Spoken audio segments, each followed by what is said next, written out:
कर लो दुनिया मुट्ठी में कहने वाले धीरूभाई अंबानी ने मुंबई आकर रिलायंस कॉर्पोरेशन की शुरुआत की और मरने से पहले दुनिया के सबसे अमीर लोगों की लिस्ट में शामिल हो गए। लेकिन ये उनके लिए इतना आसान नहीं था। उनकी जीरो से हीरो की स्टोरी किसी मूवी से कम नहीं है। इनफैक्ट उनके ऊपर एक मूवी बनी है जिसका नाम है गुरु। इस वीडियो को खत्म करने के बाद आप उस मूवी को जरूर देखना। लेकिन अगर आपको लाइफ में बड़ा बनना है, ज्यादा पैसे कमाने, अपनी फैमिली को सारी लग्जरीज देनी है, खुशियां देनी है और समाज में नाम बनाना है और लोगों से इज्जत करवानी है, तो इस वीडियो को आखिरी तक जरूर देखना, क्योंकि धीरूभाई की स्टोरी आपके रोंगटे खड़े कर देगी और आपको वो जज्बा देगी जिसकी आपको सख्त जरूरत है। तैयार हो तो कमेंट कर दो आई एम रेडी। शुरू करते हैं। धीरूभाई अंबानी।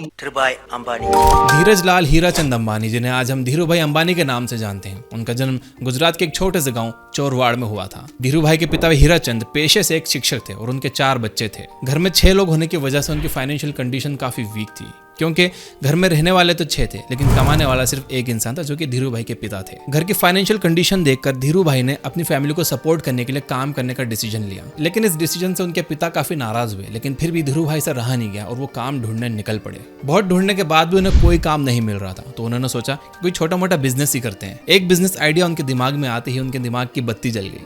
उन्होंने सोचा कि फरवरी के महीने में उनके घर के पास जो मंदिर है वहां पर काफी लोग आते हैं, पर भगवान के दर्शन के बाद अगर किसी को भूख लगी है तो वहाँ खाने के लिए आसपास कोई स्टॉल या कोई होटल नहीं थी। तो उन्होंने मंदिर के पास एक स्टॉल लगाने की सोची। और सवाल यह था कि स्टॉल लगाने के पैसे कहाँ से आएंगे, उनके पास इतने पैसे तो नहीं थे।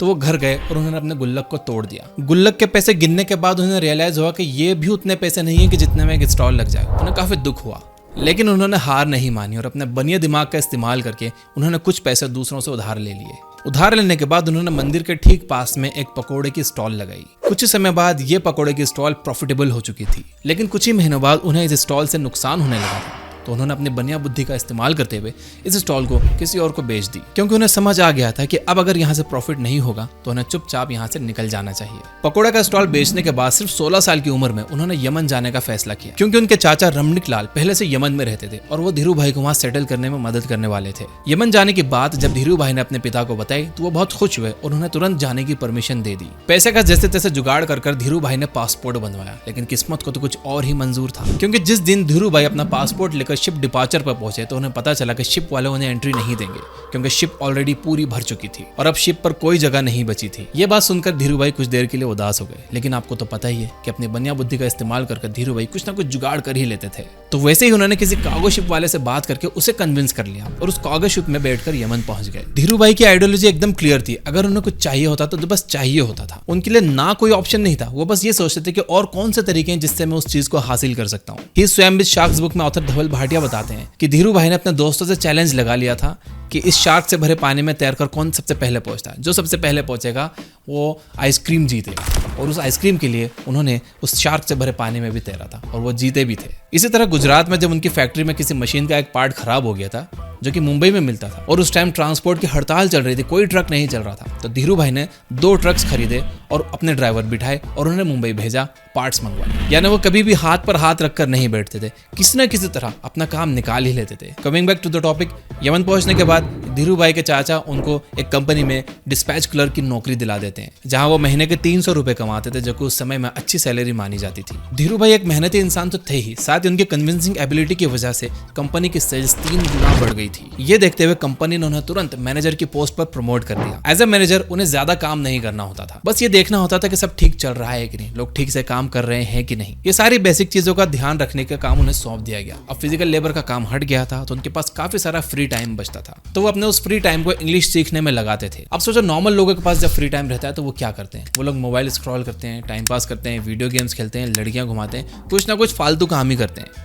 लेकिन धीरूभाई ने अपने उस फ्री टाइम का इस्तेमाल एक स्किल सीखने में किया, जो कि उनके आगे चलकर बहुत काम आई। आओ बताता हूँ क्या हुआ था। जब नॉर्मल लोग चाय की टपरी पर जाकर 25 पैसे की चाय पीते थे, तो वहीं धीरूभाई अंबानी 5 स्टार होटल में जाकर 1 रुपए की चाय पीते थे, और उस टाइम 1 रुपए की चाय बहुत महंगी मानी जाती थी। तो एक दिन जब वो अपनी चाय पी रहे थे, उनके पीछे 2 अंग्रेज इंग्लिश में बात कर रहे थे। वो आपस में बात कर रहे थे कि 1 रियाल का सिक्का चांदी का बना होता है, अगर उसे पिघलाकर बेचा जाए एज अ चांदी तो 1 रियाल से ज्यादा में बिकेगा।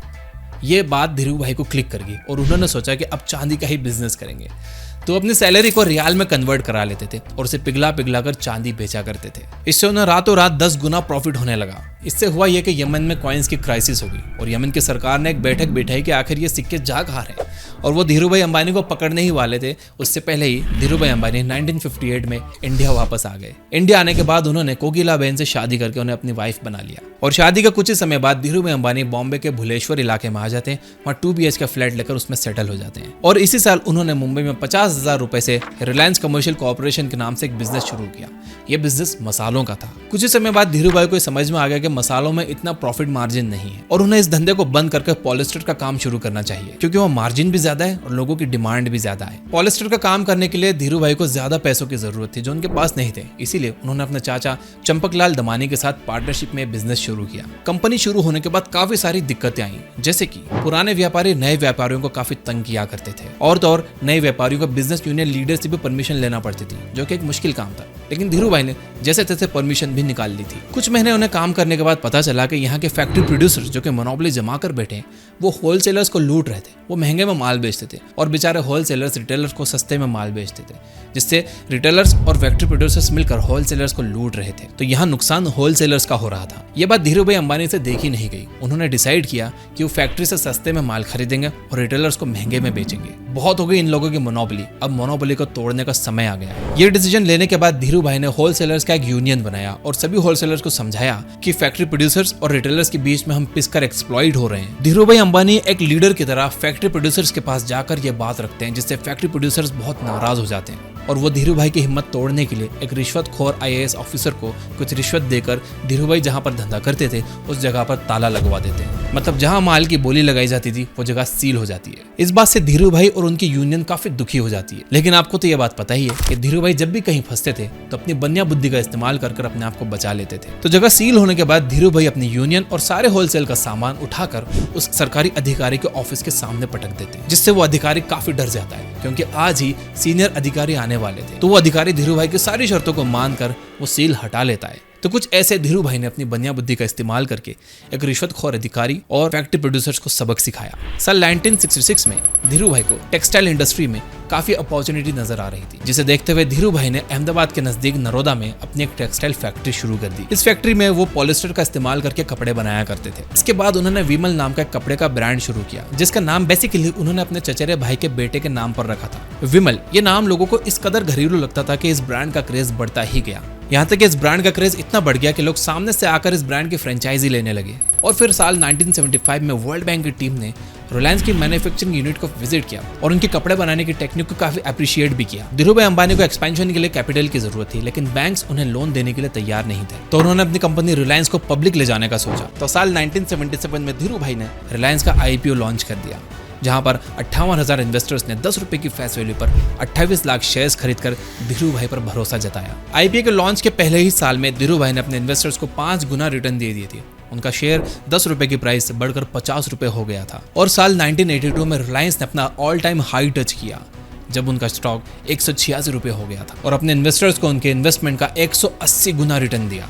अब मार्केट में ये खबर फैल गई थी कि धीरू भाई की कंपनी के स्टॉक कभी गिरते नहीं है, तो लोग और ज्यादा इसमें इन्वेस्ट करने लगे। इस बात से कोलकाता का बियर कार्टेल बिल्कुल खुश नहीं था। बियर कार्टेल ने रिलायंस का शेयर गिराने के लिए शॉर्ट करना शुरू किया और देखते ही देखते बियर कार्टेल ने एक दिन में रिलायंस के 3.5 लाख शेयर शॉर्ट कर दिए, जिससे स्टॉक की प्राइस 180 रुपए से गिरकर 121 रुपए पर आ गई। ये देखकर धीरू भाई ने अपने खास रिटेल इन्वेस्टर से रिलायंस के स्टॉक्स खरीदने के लिए कहा और देखते ही देखते कुछ ही दिनों में उनके रिटेल इन्वेस्टर्स ने 10 लाख शेयर्स खरीद लिए थे और शेयर की प्राइस वापस स्टेबल हो गई थी। इससे बियर कार्टेल को बहुत बड़ा झटका लगा। वो समझ ही नहीं पा रहे थे कि शेयर की प्राइस गिरने के बजाय बढ़ कैसे रही है। उन्हें पता नहीं था कि उनका मुकाबला the father of Indian stock market Dhiru भाई अंबानी से है। इतने पावरफुल और सक्सेसफुल होने के बाद भी धीरू भाई अपने आप को कंट्रोवर्सी से बचा नहीं पाए। साल 1977 की बात है, जब बॉम्बे डाइंग के नुस्ली वाडिया और धीरू भाई में काफी कंपटीशन हुआ करता था। साल 1981 में जब सरकार बदली तो नुस्ली वाडिया को हर साल 60,000 टन DMT प्रोड्यूस करने का लाइसेंस मिल गया और इसके बाद तो धीरू भाई और नुस्ली वाडिया की दुश्मनी ने एक अलग ही मोड़ ले लिया। इस कहानी में एक और इंसान शामिल था जिसका नाम था रामनाथ गोयनका, जो कि धीरू भाई के खिलाफ इंडियन एक्सप्रेस में आर्टिकल्स लिखा करते थे।